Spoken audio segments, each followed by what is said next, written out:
Covering ना ठीक है। रोल रोल रेडी सर, क्या रहा है फ्रेंड्स, हज 2022 का, हज 2022 का आज ऑफिशियल अनाउंसमेंट हो गया है और हिंदुस्तान अकेला मुल्क है जिससे इंडोनेशिया के बाद, इंडोनेशिया में कुछ हज़ार ज़्यादा हैं हमसे, के बाद सबसे ज़्यादा हज यात्री सऊदी अरब में हज के लिए भेजता है।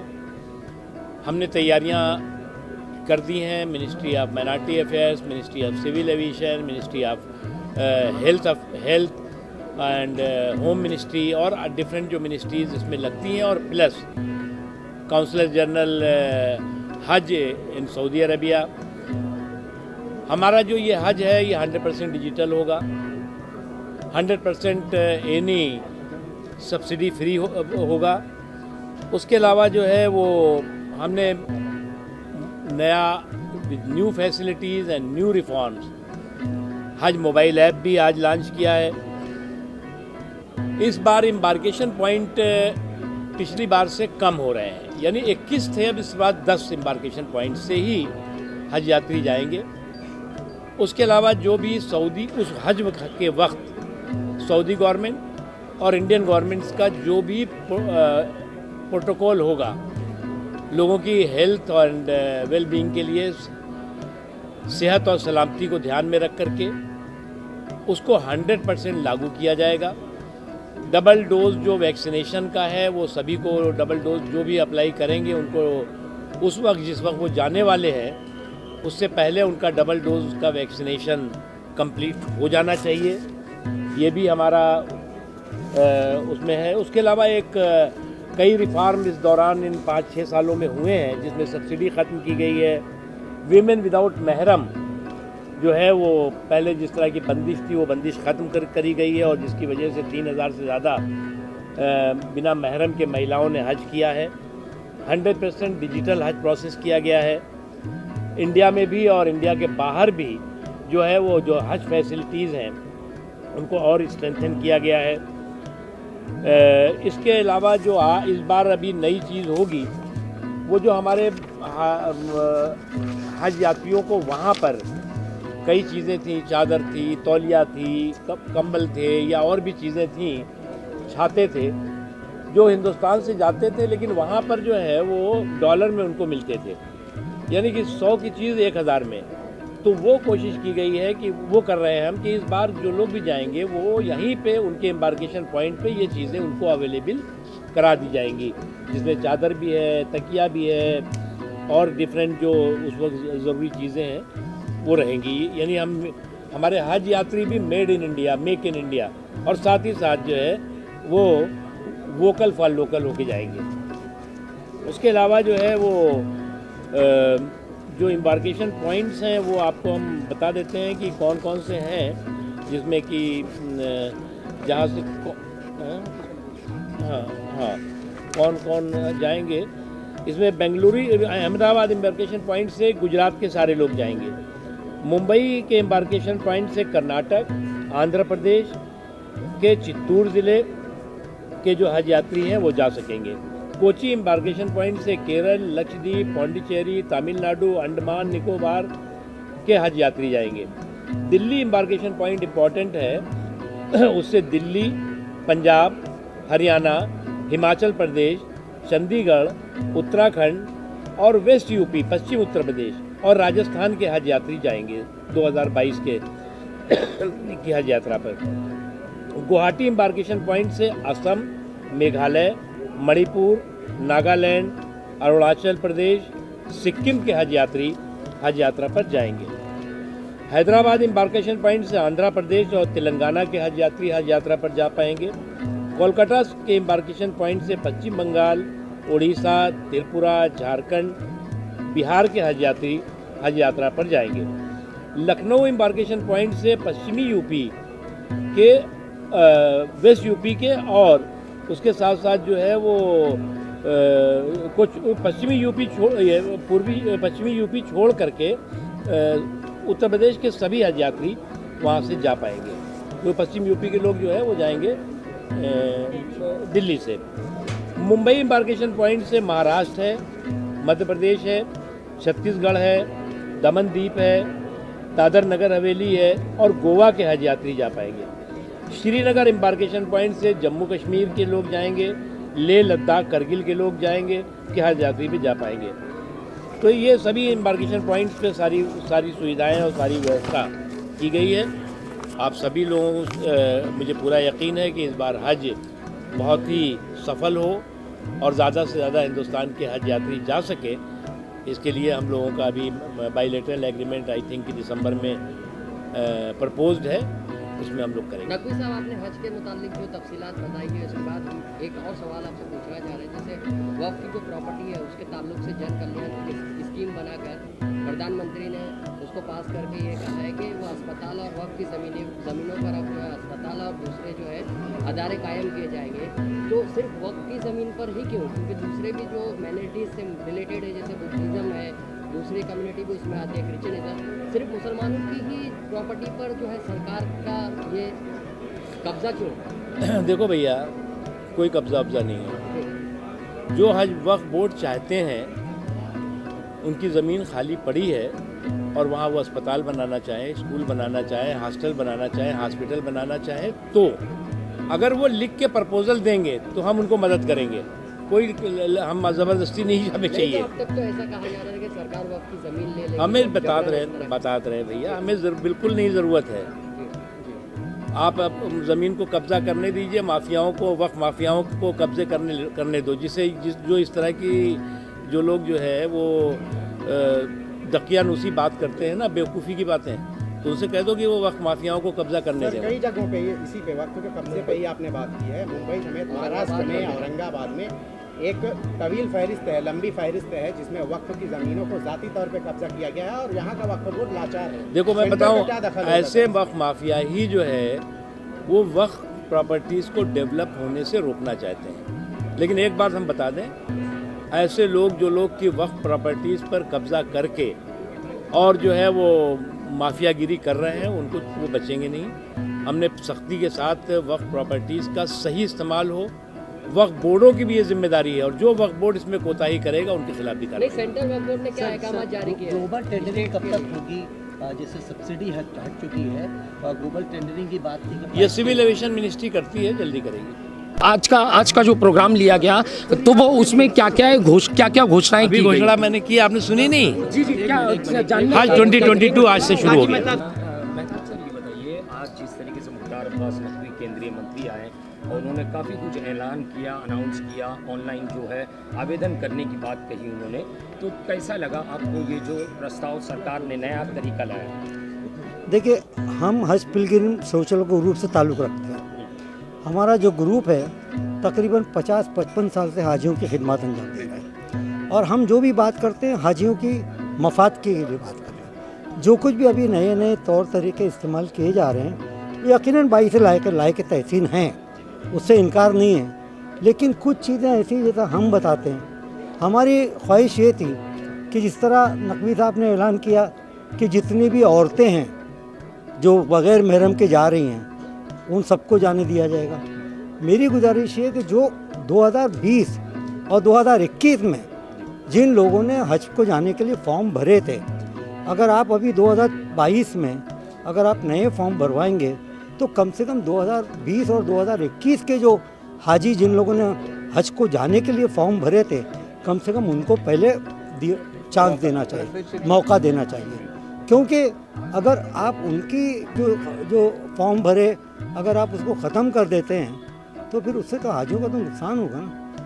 सर जिस तरीके से आपने कहा कि हज पिलग्रिम जो आपकी जो संस्था सोशल वर्कर ग्रुप है, सोशल वर्कर ग्रुप है, हाजियों की आप लोग सेवाएं करते हैं, बजाय उनके लिए हर काम के लिए आप पहले कदम पर बजाय बिल्कुल। सर ये बताइए, जिस तरीके से अभी मुख्तार अब्बास नकवी जी ने एक चीज़ का और ऐलान किया, जिस तरीके से छाता हुआ, कंबल हुआ, ये सारी चीज़ें जो वहाँ जाकर खरीदनी पड़ती थी और काफ़ी महंगे दाम पर खरीदनी पड़ती थी, वो यहाँ आज अवेलेबल होगी हाजियों के लिए, तो कितने हद तक आपको लगता है कि फायदा? देखिए, मेरी गुजारिश ये है कि ऐसा कभी भी ममनू नहीं था। नकवी साहब ने कहा कि वहाँ दिया जाता है, ऐसा कोई तरीका था नहीं। और आज से 3-4 साल 5 साल पहले हाजियों को छतरियाँ दीगर चीज़ें यहीं पर दी जाती थी। जो बैंक हैं अपनी तरफ से बैग देते थे, लिहाजा हो सकता है उनको थोड़ा मुगालता हो, लेकिन हमारी समझ में ये बाहर आया कि उन्होंने कहा कि वहाँ से जाके ख़रीदना पड़ती थी। नहीं, ऐसा कुछ भी नहीं है। यहीं से लोग छतरियाँ भी ले जाते थे, अपना जो कुछ भी सामान है जो उनकी सहूलतों का है उसको ले जाने में कभी किसी ने कोई इनकार नहीं किया। हज कमेटी खुद यहाँ देती थी, हज कमेटी बैग देती थी, हज कमेटी छतरियाँ देती थी। बैग में क्या क्या चीज़ें होती थी सर? नहीं, खाली बैग होता था, खाली बैग होता था, उसमें सामान रखने का एक किस्म का, और वो बहुत अच्छा था। सही बात ये है।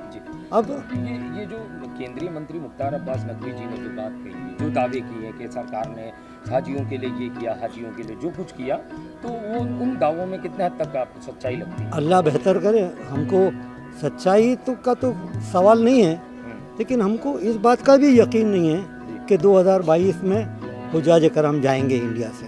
जी बिल्कुल, मैं बहुत सरियन में बता रहा हूँ कि बगैर किसी इसके कि अभी तक कुछ तय नहीं हुआ है। अभी तक तो सऊदी हुकूमत ने नहीं ऐलान किया है कि हम इंडिया के हाजियों को जाने देंगे। अगर ऐसा हो जाता है तो फबिया बहुत बड़ी बात है, मैं तो मुबारकबाद दूंगा अगर ऐसा हुआ तो। सर, ये ऑनलाइन आवेदन का जिस तरीके से इन्होंने प्रस्ताव लाया है, तो आपको कितने हद तक लगता है कि ये हाजियों के लिए? देखिए, जो ऑनलाइन जो है, आज हम देखने जाएं तो हर चीज़ ऑनलाइन हो रही है, लेकिन वो ऑनलाइन के लिए यकीनन जो जानकारी रखते हैं उनको ढूंढना पड़ता है। मिसाल के तौर पे हज का फॉर्म भरने के लिए, दूसरी चीज़ों के लिए, वो जो बेचारे नासमझ हाजी है जिनको ऑनलाइन के बारे में कुछ मालूम ही नहीं है, वो ढूंढते रहते हैं। वो 305, तो ऑनलाइन सबके लिए कोई तस्कीन का बाइस नहीं है। सर, क्या पिलग्रिम सोसाइटी आपकी जो संस्था है वो क्या ऑनलाइन फॉर्मिंग के लिए जनता की, हाजियों की हेल्प? नहीं, हम भरते आए हैं हमेशा। हम 55 साल से यही काम करते आए हैं। जिस तरह से हमको हाजियों के लिए हम फॉर्म भरते थे, हाजियों के लिए हम 1 महीना पहले वो बाकायदा साबू सिद्दीक मुसाफिर खाने में हमको बशीर पटेल साहब रूम देते थे और उसमें हम लोग हाजियों के पहले फॉर्म भरते थे। ऐसा नहीं है, ये कोई नई बात नहीं है। यकीनन ऑनलाइन भी भरते थे, सहूलतें हैं, लेकिन सहूलतें उनके लिए है जिनकी जानकारी है। जिनको अगर कोई जानकारी ही नहीं हो, जो बेचारे रिमोट एरिया में रहते हैं, जो गांव खेड़े से आए हैं, हाँ, उनको क्या मालूम होगा। जी सर, क्या आप लोग ऐसी कोशिश करेंगे कि इंशाल्लाह लोगों तक पहुंचे? इंशाल्लाह ये ऐलान करें, फिर हमारी तरफ से भी ऐलान होगा। हम तो देखिए, हम तो हाजियों की खिदमत के लिए, हमारे ग्रुप का एक ज़ाती मफाद का सवाल ही पैदा नहीं होता है। जैसे दूसरे ग्रुप वाले कॉन्ट्रैक्ट लेते हैं, दूसरे ग्रुप वाले मस्का मारते रहते हैं, ये तमाम चीज़ें जो हैं ये हमारे ग्रुप में नहीं है ज़रा। और हम 55 साल से हम हाजियों की खिदमत करते आए हैं और ये 22 हमारे 22 से फ़ख्र इफ्तिखार है। अल्लाह का बड़ा करम है, हमारे प्रेसिडेंट हैं जावेद अरमल साहब, वाइस प्रेसिडेंट शम्स चौधरी साहब, अजीज़ पटेल साहब, राजुल्ला भाई रान, ये भी हमारे आपके, ये भी हमारे मेंबर हैं। और सब में बड़ी बात ये है कि हम किसी से एक पैसा नहीं चंदा लेते। खुद ज़ाती तौर पर खुद हमारे जो मेंबरान हैं वो अपने ज़ाती खर्चे से सब चीज़ें करते हैं। हमने आज तक कभी हज कमेटी से ज़रा भी इस्तेफ़ादा हासिल नहीं किया है। तो हम तो ये चाहेंगे कि हाजियों की खिदमत के लिए जो अच्छा होता है वो किया जाए। आज जो अनाउंस किया गया, किस तरीके की सुविधाएं दी जा रही है हज यात्रियों को? आज जो अनाउंसमेंट हुआ और जब हमारी बात हो रही थी वाइस काउंसिल से भी, उन्होंने कहा कि जो वहाँ के इंतज़ामात किए हैं और 2 डोज कोविशील्ड के बहुत ज़रूरी है, तभी हाजी वहाँ जा पाएगा। और उन्होंने हेल्थ के बारे में बहुत अच्छा इंतज़ाम किया है और हमारी सरकार ने भी प्रोटोकॉल फॉलो करने की कोशिश की है, जो गाइडलाइंस उन्होंने दी हैं, ताकि वो गाइडलाइंस अगर यहाँ नहीं फॉलो करें वहाँ जाके तकलीफ़ में आ जाएंगे। और उन्होंने सब ऑर्गेनाइज़ किया इस तरीके से कि अलग अलग जगह से लोग जाएंगे। अभी क्वांटम ऑफ हाजिस कितना होगा वो सऊदी सरकार के ऊपर है कि बड़ी जैसे हर साल होती थी वैसा जाएंगे क्या थोड़े कम करके जाएंगे। जी बिल्कुल। सर, जिस तरीके से दूसरे नंबर पर भारत आता है हज यात्रियों के मामले में, तो इस बार क्या वो आंकड़े बढ़ने की आशंका है? लगता तो है ऐसा होना चाहिए। बिल्कुल। और सर एक नया अनाउंस किया गया जिस तरीके से जो गैर महरम है, जो महरम है उन्हें जाने के लिए हज के लिए जो भारत सरकार ने निर्णय लिया, तो उसमें जो है क्या इस बार बढ़ोतरी की जाएगी? हाँ बिल्कुल, उन्होंने अनाउंस किया कि जो इस तरह के जो हमारे बहनें हैं, माएँ हैं, वो जो 2 साल पहले जो उन्होंने अप्लाई किया था और नहीं गए, उनको भी लेंगे, प्लस 3,000 और लेंगे, यानी 3 गुना ज़्यादा लोगों को ले जाएंगे। सर हज यात्री जो जाना चाहते हैं, इच्छुक हैं, उनसे आप क्या निवेदन करना चाहते हैं? हम उनसे ये कहेंगे कि पहले तो रब्बुल इज़्ज़त, अल्लाह रब्बुल इज़्ज़त का शुक्रिया अदा करें क्योंकि मौका मिला है हमको, और वहाँ की सरकार के जो प्रोटोकॉल है उसको फॉलो कीजिएगा।